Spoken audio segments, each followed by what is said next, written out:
Good morning. It's the Call Flo Radio Show, and you're on the air.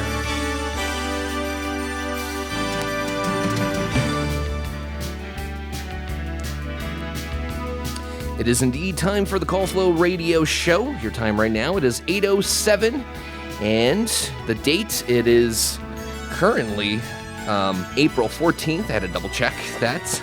And today, joining us in the studio, we have Jimmy Hurt from the Prince Edward Historical Society. Jimmy, how you doing today? Pretty good. Great to hear.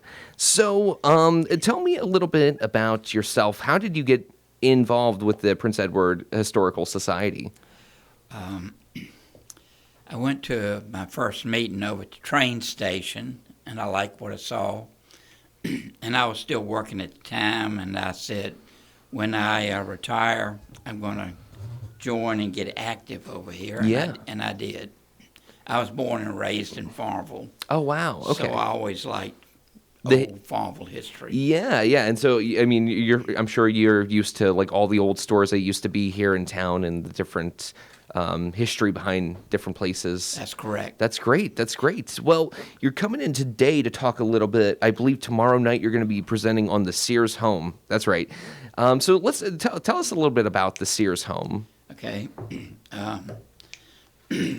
First, I'll read what I Sure. wrote. Yeah. I'd like to invite everyone to attend our Historical Society meeting tomorrow night, Tuesday, April 15th at 7 p.m. over here at the Farmville Train Station on West 3rd Street. We will be discussing the subject of kit homes. From about 1910 until the 1940s, people in our area would order by mail a home kit that contained everything they needed to build a new modern home on their property from the companies like Sears and Roebuck and Montgomery Ward. There were actually around 10 companies across the United States that produced these home kits. The kit buyers would select the home they wished from a catalog. The companies would then ship them all the materials in railroad cars. The companies, the buyers would then get a contractor, or in many cases, friends and relatives, to help them put the kit together. The buyers would obtain a catalog and choose the home kit of their choice. Sears even offered financing. You could get a payment as low as $15 a month. Wow. Owning a home was the American dream for many. During a 30-year period, people in their area purchased these home kits. We have reports of examples of these homes located in Farmville, Kingsville, Rice, Crewe, Cumberland, Buckingham, and Prospect. A historical society will present the program tomorrow night showing photos of many of these homes. We will give information on how you can identify these homes. People had the internet. Before people had the internet, TVs with ads, they were buying from catalogs. This was a way of life. Sears and Roebuck was a leader of selling items by catalog. Soon, Sears became a leader in selling these kit homes. Sears could offer you a 2-bedroom home kit for around $800 or up to a 9-room, 2-story home kit for around $1,500. To top that off, they would offer you financing. All the buyer had needed to do was round up his friends and families to help him put it together. The catalogs featured around 100 homes to choose from, showing pictures of completed homes along with the floor plans. These homes from retailers like Sears were very popular, and here we are 100 years later still talking about these quality homes. Yeah, and they're still holding up too. Yes. Incredible. Do we know roughly how many Sears homes were built in the Farmville area? Like an estimate? Well, I'm guessing between 25 to maybe 40. Yeah. Wow. And so you mentioned when you were talking about the Sears homes that there's different ways to identify how, which one is a Sear versus maybe a Montgomery Ward or et cetera. What are the usual identifiers of finding that out? They have actually groups now, many of them on the internet, and they specialize in helping people who apply to them, how to figure out if your home is a Sears home or not. And there are tricks like looking at the woodwork. There are certain styles they had. They tried to make the Sears homes as simple as possible and economical as possible. But you could look at like the supports that held up, they say, the front porch, the woodwork. Many people have been able to find like a label on the back side of the sheetrock. Some people are able to find like the information in the actual courthouse that tells them that the home was a Sears home. A lot of little different tricks that you can tell. To see and kind of identify that? Yes, on the bathroom metal fixtures, they have SR-embossed in the fixtures. Nice. So there's a lot of little things. Wow. And so what is the historical value of these homes being built in your eyes? They increased in value just like any other stick-built house. Sure. Maybe compared to what they cost originally, a lot of them are going for 10 times what they originally cost. Yeah, which is pretty incredible. It must have been nice to get on that first generation of building those Sears homes when they were $900, brand new. That was actually just the kit and the materials. When the customer ordered the home, they had to have a piece of land to put it on, of course, and then they had to have a foundation built. And then the kit came in, generally in 2 railroad cars. Yeah. And they would get the materials, haul them to their home site, and then they would build the house on their foundation. If they wanted, they could put a basement under it. Yeah. Okay, interesting. And now, since this home was already kind of pre-made, like pre-cut, all the wood is already made. Yes. How long? I'm sure it would take a lot shorter to build the actual home versus starting from scratch and cutting your own wood. They estimated you'd save about 30% time-wise. Okay, wow. That's very interesting. And because there were plans and instructions, you didn't really have to be an experienced home builder to put it all together. That's incredible, yeah. So you saved labor and time. Very nice. And so do you know, when the first Sears homes were brought here to Farmville? Like a rough idea? I don't know if there's any way to really find out the exact year, but... We're guessing around 1910. Wow. So, yes. Yeah. That's really special. Yeah. Wow. So you're going to be talking about the Sears homes in the that information, Montgomery Ward kind of pre-built houses. Was there anything else you're going to be covering tomorrow night that people can come out and learn a little bit about? Basically just the kit homes is Interesting. what we'll concentrate on tomorrow night. Okay. Well, that sounds great. And was there what's your favorite part about learning about the Sears homes back in the day? How inexpensive they were. Yeah. I heard you said $900. My ears perked up a little bit, Yes. They also would sell you a garage or an outbuilding or a barn. For the people who did not want indoor plumbing, they would sell you a Johnny house for $14. Wow. And you put it together yourself. That's a cheap Johnny house. Wow. That's incredible. I wonder how many people chose that versus indoor plumbing. It probably all depended on the location. If you had it in the country and didn't have running water or something. Yeah. So interesting. Yeah. Wow. And what kind of wood were these? What was the siding looking like? Was it like a brick siding? Was it wood? I guess you can get different kinds, but yeah, you would get different kinds, Sure. and you could also order bricks, and you could brick it up halfway or all the way. The bricks would come in a barrel, and you would just simply have them put them up. Yeah, okay, yeah. And you said this came through the railway, right? It came Yes. on a train. So would that be like through Farmville? Would it be like? Anywhere that there was a railroad, you Sure. would have it shipped. We have, we know of a house in Prospect, so it would have come right there to Prospect. Here in Farmville, it would have come to the freight station. Today we think about the railroad station being up 3rd Street here, west of Farmville. At the time that these homes originally, kits came out, the train station was on Main Street, right next to Walker's Diner. Yeah. And the freight station was on the opposite side of the track where the, what I call the parking lot for Charlie's Restaurant. Yeah.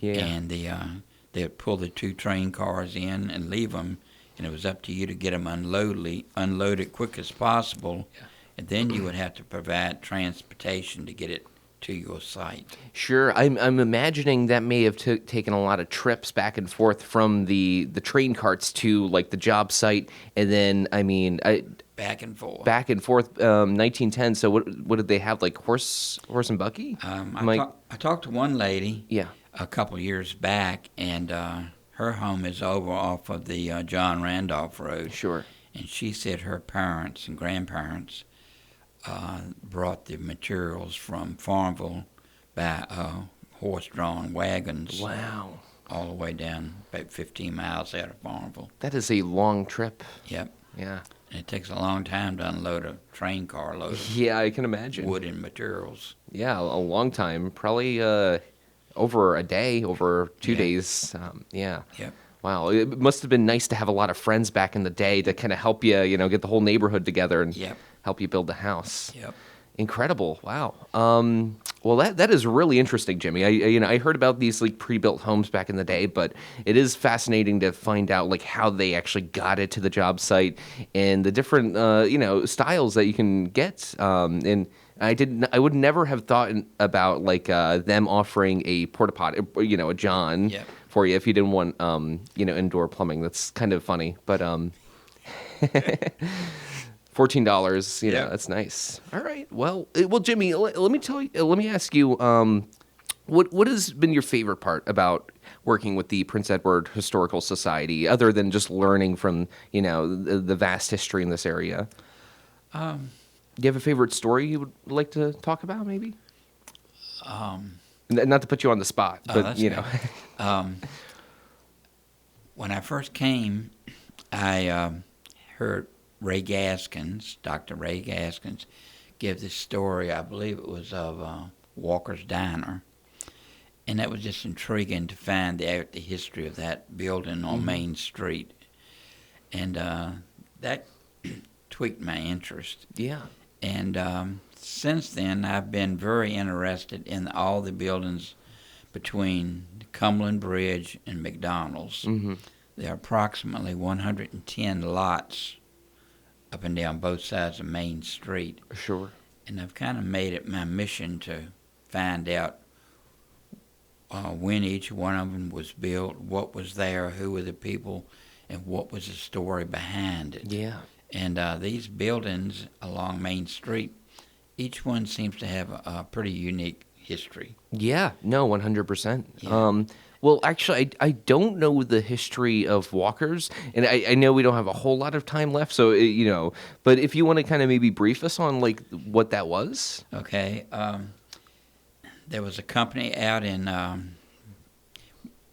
Kansas, and they built these portable buildings, mainly like Walker's Diner, little cafes, little diners, and they would you would have it pre-built to your specifications. And in the case of Walker's Diner, we think it was built in 2 sections, and then they loaded the sections onto flatbed railroad cars and shipped it to Farmville. Wow.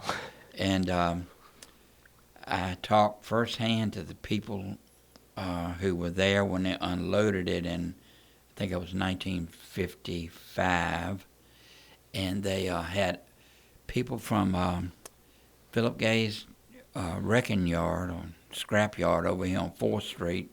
They came over with a crane, drove the crane from 4th Street over, picked the boxes up and set them down right there at the site, unboxed them and set them up on the just about a 1 foot high foundation. And they were in business in a few days. Wow. And I guess they married the two pieces together, Yes. right? Wow. Via screws and, all that. And it was interesting, the little story that went along with it was these homes, if you wanted to buy one, they would finance it for you. And they had a mechanism just like a drink machine. They asked people to put like a quarter in it every night when they left, and it locked up. They would drop a quarter in it. And there was once a month a man would come around from the collection place and empty the little box of coins, and each month that would go towards what you owed. Oh, interesting. I don't know that you could buy them straight out for cash, or you could do this payment plan kind of Yes. thing. So that was a neat little story that went with it. Yeah, that was an interesting also kind of mechanism of, instead of, sending a check, you just pick up the coin, machine. Yeah, so it was Very a nice. pretty cool story there. Yeah, very interesting. Very Yes. interesting. So many stories along Main Street Yeah. are just so interesting.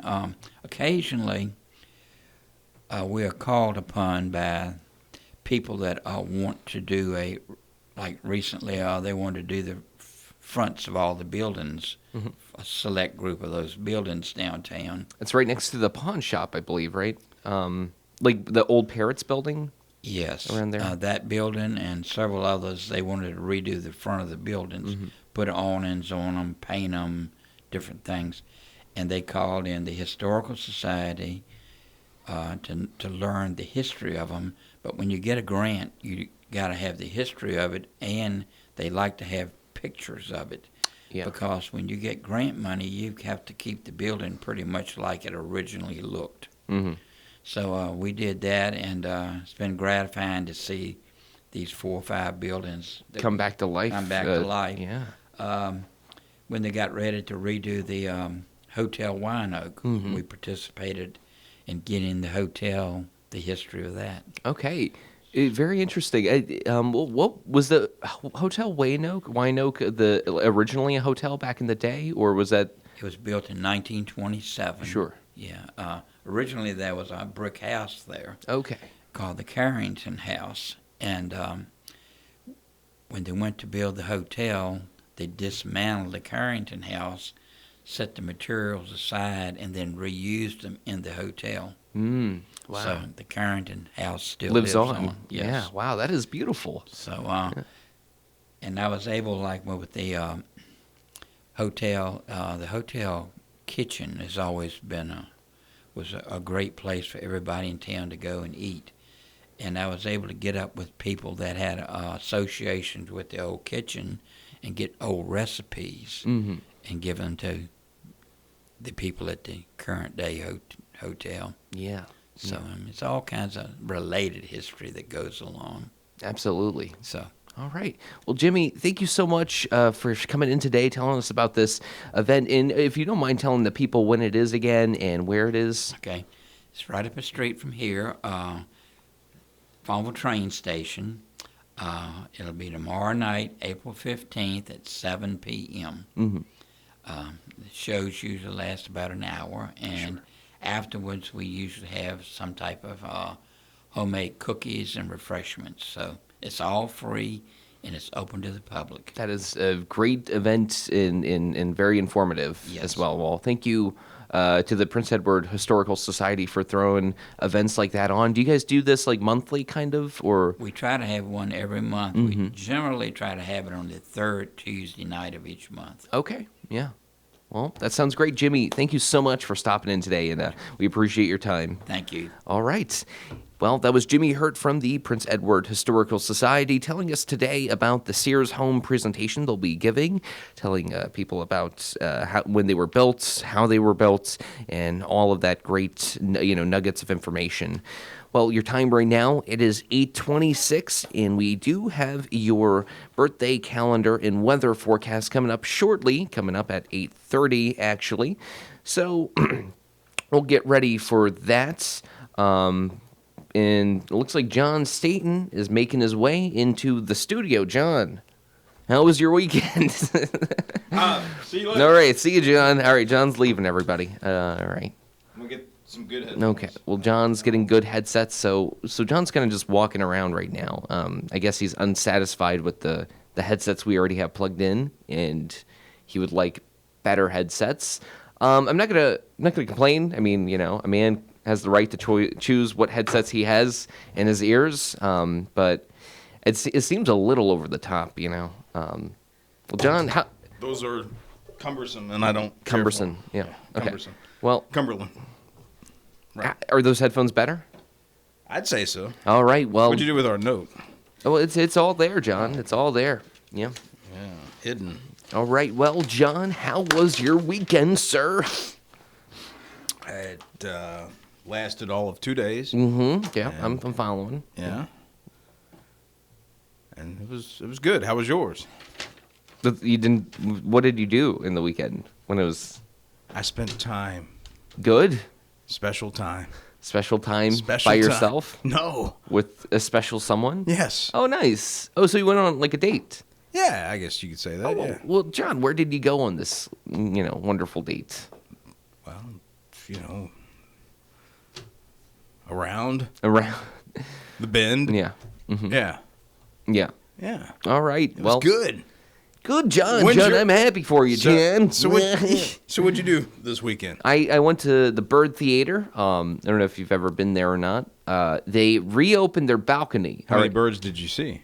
27. I Oh, could. No. cool. No. This is like a historic theater from the early 1900s. Might even go back earlier than that. But it always had a balcony, but it was blocked off because they closed it because I guess they were doing either repairs up there, still renovating. It's been closed for many years. I've never seen the the balcony section until last night. It's always been closed off? It's always been closed. It's been closed off for, I want to say, probably 15, maybe 20 years. I don't know exactly. Okay. But because they were doing renovations with the balcony section. But I got to sit there last These night. renovations just happened recently? It's been going on for 20 years. Okay. Yeah. Took that long. It took 20 years, yeah. And I don't know why they closed it. I mean, I'm sure there was other reasons as well. Funding maybe or Maybe something? funding because, it is a kind of a community theater. I mean, they sell cheap tickets. Popcorn is a little expensive, but, that's how theaters stay alive. But anyways, yeah, it took a long time for them to open up these balconies. And I got to say, it's worth every penny. If you look up the Bird, Theater online, check out their website. If you see a movie that you'd like to see, highly recommend you see it from the balcony.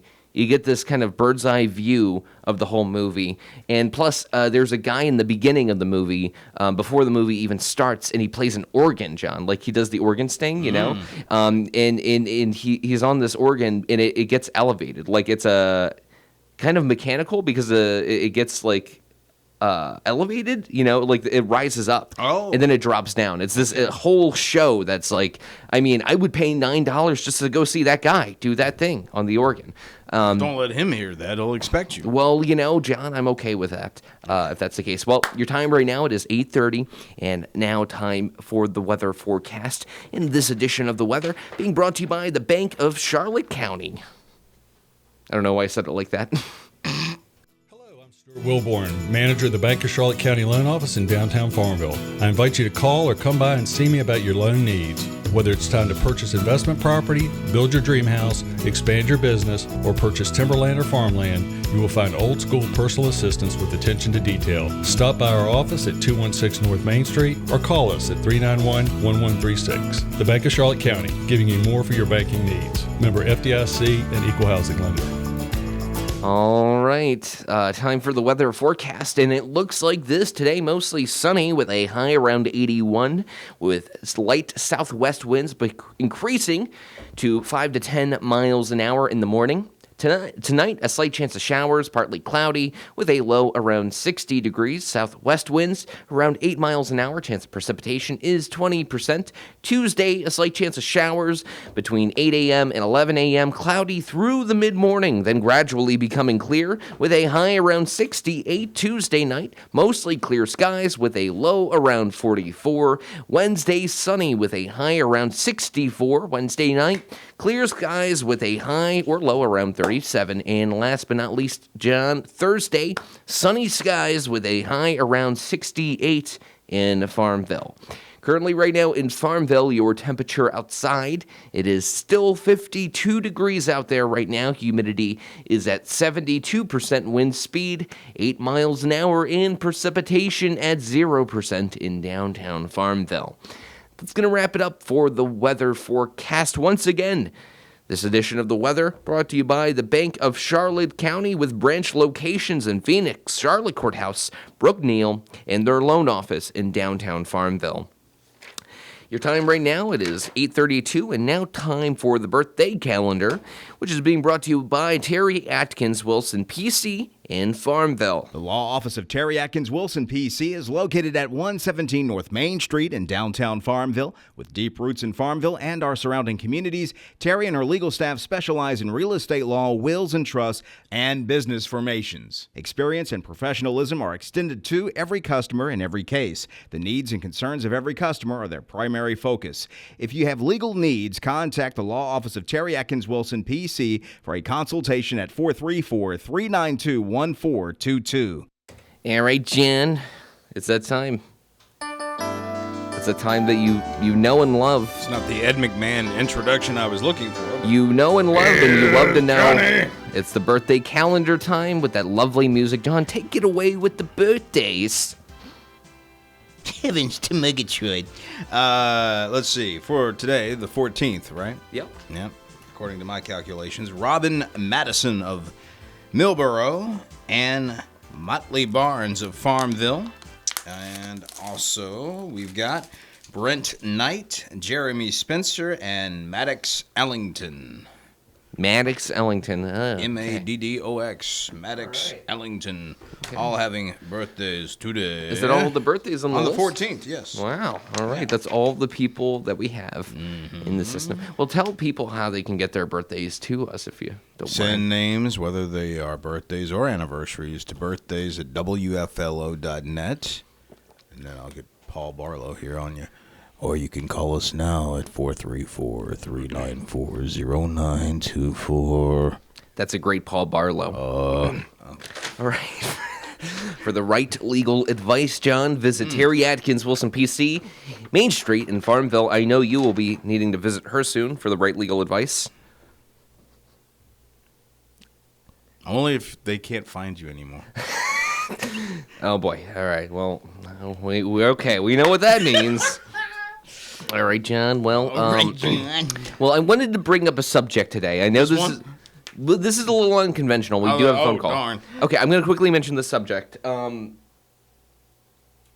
right, we do have the person on the phone, but I want to bring up the subject because I think it's important to talk about. If you have ever experienced being backseat driven to, like you're driving, you have somebody in the passenger seat, and they're constantly criticizing your driving skills, call in today, 434-394-0924, but we do have a caller on the phone, so we're going to go ahead and take that caller. You're on the air. Hello, I'd like to put a name on the calendar for today. Absolutely. What would that name be? Davar Anderson. D-A-B-A-R-D. Okay, got you. Did you get that, John? Dave Bar Anderson. Bar Anderson. Davar D. Anderson. Okay. Today. Got you. Thank you. All right, thank you so much. Appreciate it. Okay, thank you. Bye-bye. All right, birthday for the birthday list. Feel free to call and add more if you'd like. Add more at that phone number, 434-394-0924. But I would really like to get, if somebody does, because I'm sure that's a very common experience. You're driving with your significant other or maybe a very nervous friend, and they're constantly telling you who's in your blind spot. They're checking your mirrors for you when you didn't ask. John, have you ever experienced this? Backseat drivers? Yeah.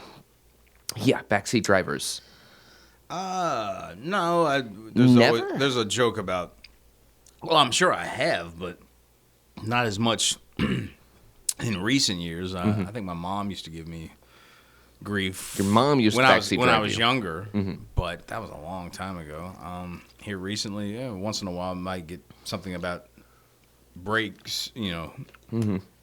Brakes. Yep. But then I can do the same thing because they're just as bad. Sure. Yeah. I'm like brake. Yeah. And So, but how does it affect you when somebody backseat drives you? Does it make you more nervous, more tense, maybe?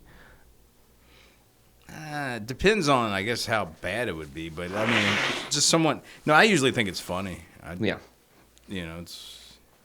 I'll just go. I guess I shouldn't have had all that cough syrup this morning. Yeah. And Classic. act drowsy. Yeah. I can't take credit for that. It's a Rodney Bill Dangerfield. Murray. No, Bill Murray. Bill Murray. From Stripes. He's Yeah. a taxi driver at the beginning before he goes into the army, and he's got this woman that's giving him all kinds of grief Yeah. in the back seat. And And he's like turning around looking at her, talking Yeah. as he's driving. I Great. guess I shouldn't have had all that cough syrup this morning. Good. Yeah, it's good. Yeah. It's great stuff. Yeah. Well, John, I just I highly recommend that film. Stripes. Yes. With Bill Murray. Bill Murray. Okay. Well, Yeah. Harold Ramis. Check or it out. whatever his name is. check it out after. After today. Yeah, John Candy's in it. But have you ever had a significant other backseat drive you? So what? It's okay. You can answer the questions for. No, I don't. I didn't understand the. Oh, have you ever had a significant other Backseat drive me? Mm-hmm. I guess that's what I was referring to. backseat driving? But it's not really backseat. It's just sort of like, Yeah. hey, brake, Mm-hmm. brake. Yeah. And you just respond I just like, just by acknowledging it's that like, you I know. got it. I see it. Yeah. It's my thing with backseat drivers is like if they're really wanting to come. I almost pulled over a couple of times in my life. You did after pulled over on the side of the road after being backseat driven. And I don't know. My thing is if you're gonna do that, if you're gonna backseat drive, you should just drive. You should just drive. That's my opinion. You should just drive. Yeah.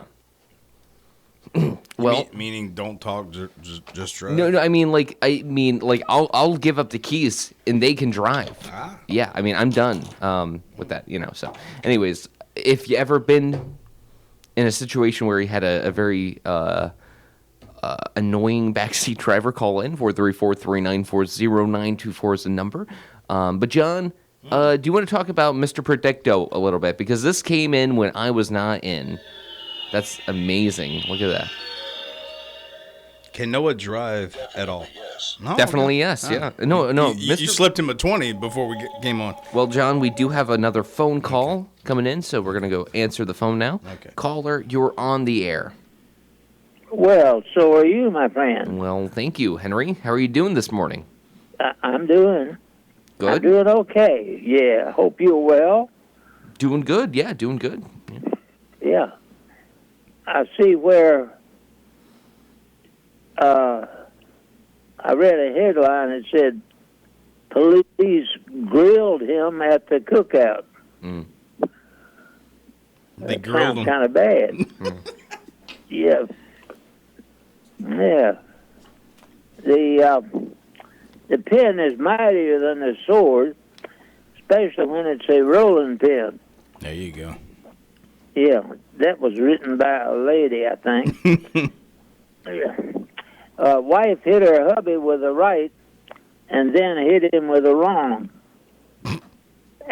But they say the best way to stop a singer at the door is to change keys. There you go.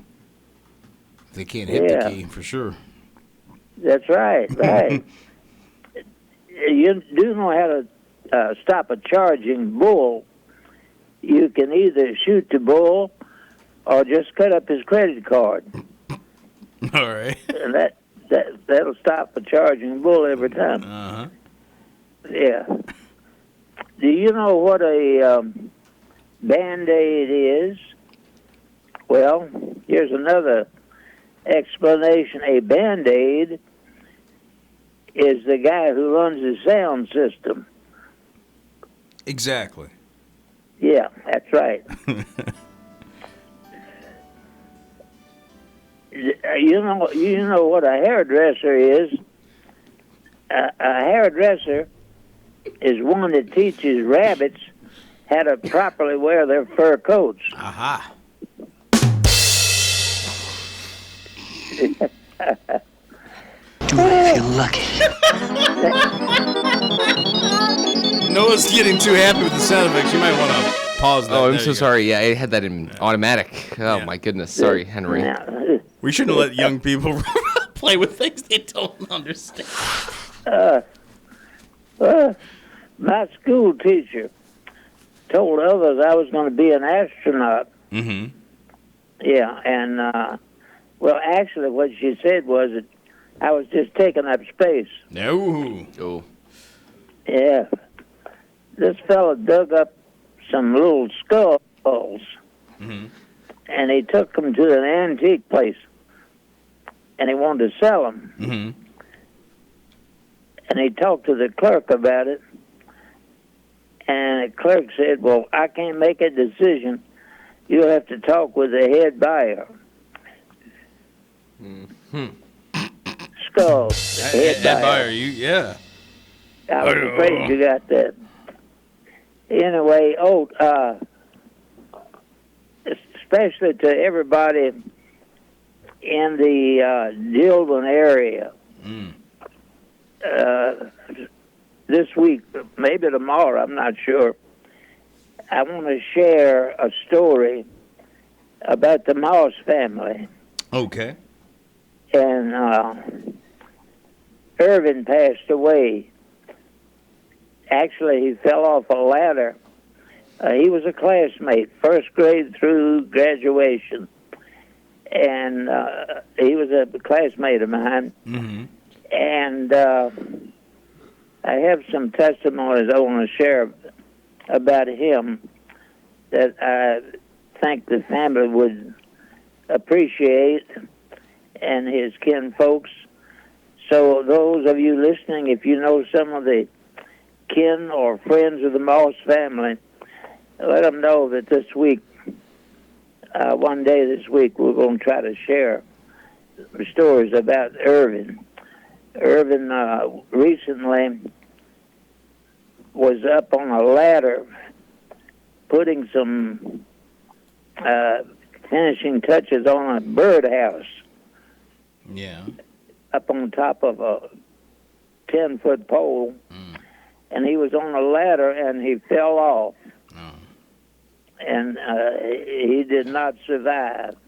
Sorry to hear that. And but I wanted to, share that. But I wanted his family and friends to maybe be tuned in for one day this week.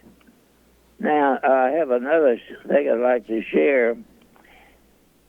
As I've said before, at Heritage Baptist Church, where I was a member, during the Sunday school time, I would stay in the prayer chapel, prayer room, and people would come in and we'd have prayer and whatever. And there was a lady came into the prayer room at Heritage and told me that doctors had biopsied cancer in her breast. So I prayed, and the Holy Spirit said, open your Bible. I did and looked down and saw the scripture that said, put up again thy sword into its place. And that word again stood up. Put up again thy sword into its place. So I shared that with this young lady, and when they did the biopsy, which they had already done, that was the first use of the sword. When they took the biopsy, there were be no use for the again sword, because the first time was the biopsy, and there'll be no second time for the knife. So, praise God. The doctors canceled their planned surgery because Dr. Jesus had already operated. Right. See, there'd be no again with the sword. And, I don't even remember this lady's name now, but I'm sure it's something she'd never forget of what the Lord did for her. Mm-hmm. And it is this word again, put up again that sword. In other words, there'll be no second time for it. That first time with the biopsy was all that they needed. And so I wanted to share that with you this morning. Again, if any of you are of the Moss family or know of members or other interested people, I want to share some things about the late Irvin Moss on one morning this week, Lord willing. So thank you all, and if any of you like to share something with me or have a prayer, my number is 414-0096. That's the number. Well, now, this afternoon I have a doctor's appointment. So, but if you call and don't get me, call again. All right. Thank you, Henry, for Okay. sharing that with us. All right. Thank you. Take care. God bless. Bless you. Bye. Bye. It was Henry Fulcher, the one and only Henry Fulcher. Jen, Yeah. you look good. You look well rested. Oh, Yeah. Did you? I guess you got some sleep this weekend. That's all you did, right? I got some shut eye. Yeah. Yeah. Well, good, John. Good. Good. Good. Good. Good. All right, John. Read Well. the story about the ruling coming down in the flagpole case. All right. Well. Oh, the Confederate flag situation. But supposedly it was overdue to the size of the pole. Interesting. And basically, the ruling came. It was a 60-foot flagpole at the intersection of East 3rd Street and US 460. Well, the judgment was the people did what the county requested of them, and a mistake on the county's part doesn't. That's the ruling. And so they did what they were supposed to do, and so it looks like they get to keep it the way it is. Yeah. I thought that was interesting because that has been brought up before. We've had some, I want to say first-time caller may have even brought this one up a couple of times. He did, I think. Well, if he's listening, he can call up again and bring it up. Yeah. Or now that he knows about it, I guess. I don't know if he follows the local paper. Yeah. How do you feel about the situation, John? I feel like if you do what is required, whether it be a mosque or whatever. You're getting real animated with this conversation. Well, I'm just saying. I mean, you follow the rules. Yeah. Yeah, absolutely. I mean, we're supposed to be, able to whatever. So, as long as you follow the rules. Otherwise, don't make any rules. All right. Well, that's John Staton's likeness in Likeness on the air. That is his likeness. That's exactly what he's like his in likeness. real life. Is it? Yes. But if you want to call in 434-394-0924 and That is a likely outcome. It is. see how he mentioned likely. Speaking of likeness? which, we were right that Mr. Barlow was the gift- man in charge. yes, Yeah, the I gift, had a what Mr. if what, Predicto. I feel like he's like secretly programmed it with his own like magic, like maybe so. The magic touch. he cast a piece of his hair He into did send the. this. I don't know if you got this. I did not get that. Okay, Mr. Predicto speaks when you first turn him on, so keep him. He's giving us instructions. Keep him off mic at first. I don't do that. Yeah, I you put him right in. I the go mic. straight for the gusto. Yeah. And, Well, yeah. Let me. basically, you can hold him up to the mic and all that good stuff. And it says, and after your yes or no question, just touch the bottom or top and he'll speak. Wow. I think it just takes off, though. It does kind of take I off. think it's possessed. Let's see. As far as I like this little part that he added. Okay. All right. Mr. Predicto, according to Mr. Barlow, had to be retired from the library because that's what it does say here initially. Wow, that wow. it came from the Buckingham Library. That is right? cool. And it had to be retired from the library after it broke a kid's heart asking the fortune teller a question at the haunted library. And this would have been at Halloween time. That's amazing. The poor kid asked if he could become a pilot when he grows up. And, of course, Mr. Predicto said no. And since the magic 8 ball is Wow, on so the this fritz, this carries the power of a broken kid's heart, to be honest with you. That's incredible. That is, I would pay I would tell the good kid money. you can go to a bakery and become a pilot. Yeah. You take the one piece of bread and pilot on the other. Well, I wonder, yeah. All right. There's still dreams that can come true. Yeah. There's always beauty in the world of Do magic. you want to ask it a question, John? I don't know. I'm looking at your gussied up look you have Yeah. going on today. Yeah. Noah, for those of you that are not able to watch us on television, has on a tie and Kind of what? I have a tie, I have a white shirt. That's it. Black jeans. Black jeans. Not even dress pants, just black jeans. It's business casual. You go for the not John. buttoning the collar. No. on That's the tie. too much. That's That too is much. too much. Too choking. No. I mean, it doesn't add any extra choking. It's just, it's unnecessary. And if I want to take my tie off, loosen up a little bit, and maybe have a couple of stiff drinks, you know what I mean, John? No, I'm kidding. You grabbing on your tie, going, ooh. Yeah. I get no respect. Ooh. Yeah. No, I'm kidding. But it is a classic look. The loosening of the tie and the pouring of a bourbon. That's grounded in Scotch. American tradition. Lots of scotch. All right, but we do have a caller, Yes, we do. so we're going to go ahead and jump to the phone Okay. line. Caller, you're on the air. Good morning, guys. I have a question for Mr. Predicto. All right. Okay. I do. Okay. All right, I'm concentrating really hard. Mr. Predicto, will we ever see John's girlfriend do a spot on the Call Flo Show?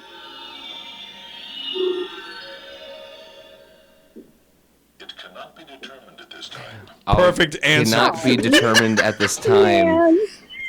Oh, man. Wow. Well, You know what? okay, I have a great idea, though. I think John's girlfriend should come onto the Farmville Spotlight because it takes talent to be in a relationship with John. A lot of willpower, a lot of mental fortitude. How would you know? Well, because I have to work with you. No, I'm kidding. That's bad enough. No, I'm kidding. Well, yeah, lighthearted jokes. Oh, my God.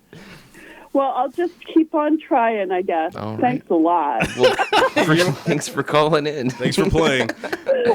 All right, you All guys right. have fun. You too. Bye. Bye. All right. Mr. Predicto, I feel, is genuinely right most of the time, John? John? Yeah, I mean, like, I really, that day, I don't know, I have asked it questions already, a couple of questions off the air. Yeah. And they're pretty right. But then maybe we ought to send this to the government and other important Foreign leaderships, agencies, and they can send it to rule based off of Mr. Predicto. Yeah. Nobody give that to Putin, though. That's, All right. That is Predicto, meet Mr. Putin. Yeah. Mr. Putin, meet Mr. Predicto. It's almost like a tongue twister. It is a tongue twister. Well, John, it's time for your favorite segment of all time. The end of the show? Not quite. Oh. My favorite part. Okay. This is the segment where I ask how your week was again for the third time. No, I'm kidding. Yeah, because we got to really beat that dead horse. Well, no, John, but so you went out on a date and I just went out. you just went out, hung out, hung loose. Did you see your nephew at all this weekend? I saw him Friday. Is he popping the balls? Is he playing the batter? Baseball. Hasn't had a game yet. Yeah. Both games have been rained out so far. He's signed up, though. They're ready to play, right? Yeah, They're ready to get in that field. Unfortunately, they got rained out the first 2 games so far, so they're going to either make them up, I guess, at some point. So he has yet to play yet. I'm sure he's eager to get into the batting cages, right? Swing that bat. He loves to hit. Yeah. So is he a good hitter when it comes to baseball, softball? Yeah, I mean it's just like anyone else. You have your streaks, you know. So when he's on, and it's just when he's not on, he's really not on. But it's like anyone else. Yeah. Even professionals, you know. Sometimes you're in a slump, and then sometimes you're hitting away. Yeah. So. It's tough. It's a tough business. Yeah, it's not for the lighthearted. Is he an outfielder or does he play infield? Mostly infield. Interesting. He's even played catcher a few times, which I think is difficult. I think that might be the most difficult job on the field. You know where they stuck me when I played baseball, John? Way out in left field. I mean, I was so far. I think I was on the other side of the fence. Like I was. Well, that was in case the ball I don't know went if I over was the fence. playing. Yeah, I don't know if I was even in the game. Go fetch it. To be honest with you. Keep it from going into the pond. Yeah. My entire baseball, softball, it was really softball. My entire softball career, I never played infield. I never even practiced for infield. I had a chance at second once, but You blew it? Well, I just didn't. It was too much pressure. Yeah. And I was just like, nah, I don't want to do it. You started to crack over the pressure. I'd never played it before. Throwing your hats in the sand, walking off the field. No, I wasn't McEnroe when it comes to sports, but yeah. I was, you know, that was Little League, so I was Little League, that's high pressure right there. Yeah, it was pressure. Yeah. I was like, no, I don't want You know, all those. Send me back to the outfield. Those kids are mean, dude. Little League kids. It was the self-pressure I was putting on myself. Yeah. And you continue to put on yourself to this day. Oh, yeah. Yeah. I'm my worst critic. It's a feed. That's why I don't need It's you. a feed of negativity that's been throughout your entire life. Yeah, yes. You've been unable to get rid of this. Right. Yeah. Wow. Yeah. That is deep, John. And I have to live with myself every day. Yeah. That's incredible. Yeah. How do you do it? I don't know. A lot of Jack Daniels. No, I'm just Self-love? A lot of that, and you know, hardly any of that. No self-love. Never mind. Scratch that off. No. Yeah. If you were going to write a prescription for yourself of like what you need to, you know, to get through the day, what is it? Self-love? Well, that's not on the list, but I quote Huey Lewis: "One that won't make me nervous. Yeah. I want a new drug. Yeah. There you go. That's it, right Wondering there. what to do. One that makes me feel like when I feel brand new. Oh, with you, something, but not you. Yeah, someone else. Somebody else. Yeah. Yeah, of course. There you go. Yeah. All right, Dr. Huey Lewis. John, we got like T-minus 45 seconds. We got to wrap this show up. We want to thank our guests for coming. Jimmy Hurt, incredible guest, talking about the Sears homes, John. Back in the day, they would, you know, get them sent on a train, buy it from Sears, and build it yourself, only for $900. You know, so that was a nice deal back then. And you know, nowadays you're buying a home, it's you know, like $700,000. Is that all? Yeah, so it's incredible to see the, you know, the value of those skyrocket. I think he said it went up 100%, maybe. I don't know. Anyway, so John, anything you want to say before we close out the show? Live long and prosper. All right, catch you guys next time.